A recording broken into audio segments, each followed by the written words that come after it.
Welcome back to my channel. তোমরা সবাই কেমন আছো? আশা করছি ভালো আছো, আর আমি অনেক অনেক ভালো আছি।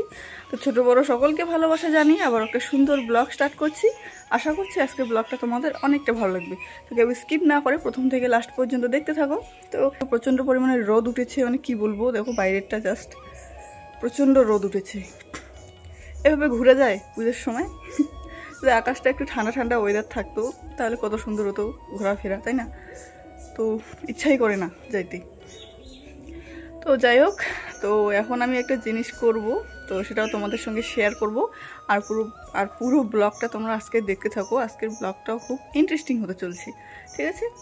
তো এখন আমি একটা কাজ করব, তো মা করছে সেটা এখন আমি করব, আর তোমাদের সঙ্গে শেয়ার করছি যে কি করছে আর আমি কি করব, ঠিক আছে?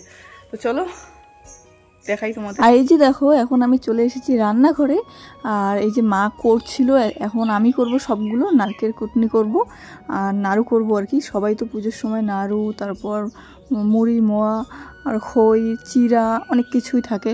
তো আজকে আর কি সবগুলো করা কমপ্লিট, কিন্তু নাড়ুটা এখনও করা হয়নি, তার জন্য নাড়ুটা আজকে করব। আর আজকে কিন্তু অষ্টমী, তো সবাইকে জানে অষ্টমীর অনেক অনেক শুভেচ্ছা। এই যে দেখো, এখন আমি নারকেল কুটনি করছি। দেখো এই যে এতগুলো হলো, করে আরও কমে যাবে যখন করব, বানাবো যখন নাড়ুটা, নারকেলের নাড়ু হবে এটা, তখন বানাবো তখন আরও কমে যাবে। এই যে দেখো আমার অবস্থা পুরা, এই যে দেখো নারকেল কুটনি করে আমার অবস্থাটা একবার দেখো, কি বলবো, এত গরম, মনে হয় আমার হাতও কাটা গেছে নাকি। বাইরে জাস্ট রোদটা একবার দেখো, আমার মনে হয় আমি একদম স্নান করে ফেললাম। আর বাইরে কিন্তু প্রচণ্ড পরিমাণে রোদ ছিল, সেটা তোমরা সকলেই জানো যে পুজোর সময় কত পরিমাণে রোদ আর গরম দিয়েছে, মানে ভাবনারও বাইরে। তো তারপর দেখো একটু রেস্ট করে আবার চলে আসলাম রান্নাঘরে। এখন আমি আজ নারকেলের নাড়ুগুলো বানাবো, তার জন্য এখানে গ্যাসের মধ্যে বসিয়ে দিয়েছি। আর তোমরা সকলেই জানো কীভাবে নারকেলের নাড়ু বানাতে হয়, নতুন করে আর বলার কিচ্ছু নেই।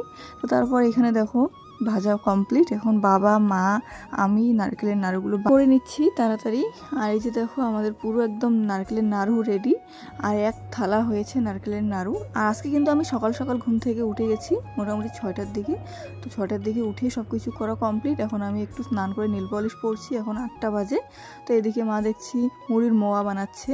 তারপর দেখো আর কোনো রকম ভিডিও শ্যুট করতে পারিনি, এখন সন্ধ্যাবেলা মানে ঠাকুর দেখতে বেরিয়ে পড়েছি। এটা হচ্ছে তোমার কি বলে সাঙ্গার বাড়ি, তো ঠিক আছে। এখানে আমি প্রথমবার আসলাম, জীবনের ফার্স্ট আসলাম এদিকে।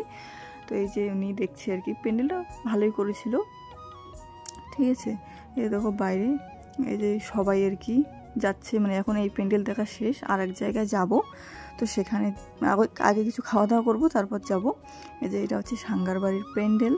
তো কেমন হয়েছে অবশ্যই জানাবে। আর এটা কি নাম বলেছিল, হ্যাঁ মহিষমুড়ি, এটা হচ্ছে মহিষমুড়ির প্যান্ডেল। এখানে আমি কোনো জীবনে আসিনি, আজকে ফার্স্ট টাইম আসছি। তো তারপর দেখো এখানে কিন্তু সন্ধ্যা আরতি হচ্ছিল।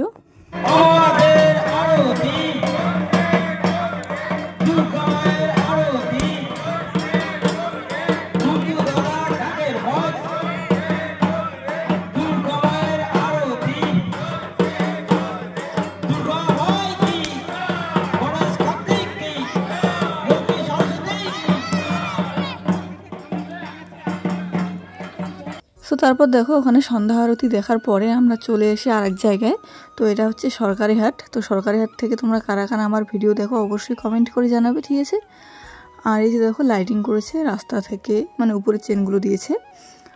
আর এই যে দেখো আমি এখানে মানে নেমে পড়লাম, এখান থেকে হেঁটে হেঁটে যাবো প্যান্ডেলের ওইদিকে। আর এই যে দেখো আমাদের দুজনকে কেমন লাগছে অবশ্যই কমেন্ট করে জানাবে, ঠিক আছে। ম্যাচিং ম্যাচিং পরেছি।